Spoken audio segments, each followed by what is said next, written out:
এটা কথা এই নিৰ্বাচনে প্ৰমাণ কৰিলে যে হিন্দুৱে সাম্প্ৰদায়িকতা নকৰে। কোনোবাই যদি অসমত সাম্প্ৰদায়িকতা কৰে, এটাই জনগোষ্ঠীয়ে কৰে, এটা ধৰ্মৰ লোকে কৰে, আন কোনো ধৰ্মৰ লোকে সাম্প্ৰদায়িকতাবাদ নকৰে। এইবাৰৰ নিৰ্বাচনত সেই কথা প্ৰমাণ হ'ল।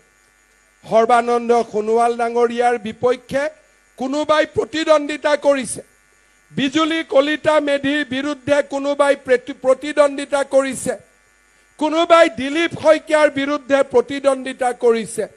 অসমৰ সংখ্যাগুৰু ৰাইজে যোগ্যতা, আশা আকাংক্ষা আৰু অভাৱ অভিযোগৰ ভিতৰত ভিত্তি কৰি আমাকো ভোট দিছে, আমাৰ বিপক্ষে থকা দলটোকো ভোট দিছে।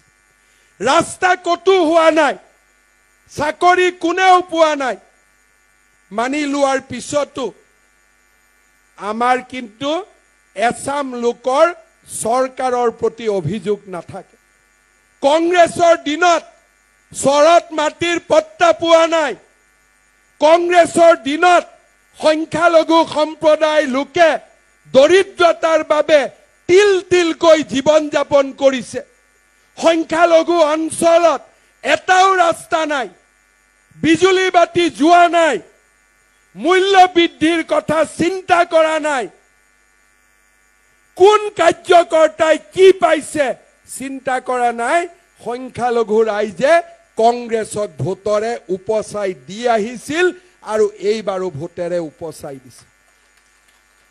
অসমৰ বাবে আমি শিকিবলগীয়া কথা, যিবিলাকে বিজেপি কিমান দিন সাম্প্ৰদায়িকতাবাদী বুলি কৈ আহিছিল, আমি বিজেপিয়ে ক'ব পাৰোঁ যে আমি যদি হিন্দু সমাজৰ হৈও কৰবাত থিয় হৈছোঁ, অসমীয়া সমাজৰ হৈ যদি আমি থিয় হৈছোঁ, জনজাতীয় ৰাইজৰ হৈ যদি আমি থিয় হৈছোঁ, 100টা ভোটৰ 100টা ভোট আমি পোৱা নাই।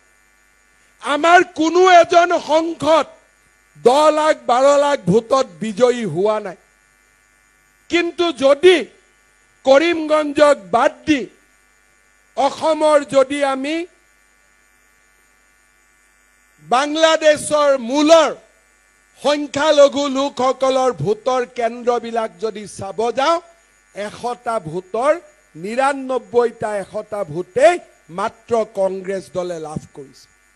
আগতে তেওঁলোকৰ ঠিকা বদৰুদ্দিন আজমলৰ লগত আছিল, এতিয়া ঠিকাটো ৰকিবুল হুছেইনৰ গালৈকে হস্তান্তৰিত হ'ল। মাত্ৰ ঠিকাৰ পৰিৱৰ্তন হ'ল, কিন্তু দলৰ পৰিৱৰ্তন নহ'ল, সাম্প্ৰদায়িকতাবাদী চিন্তাৰ পৰিৱৰ্তন নহ'ল।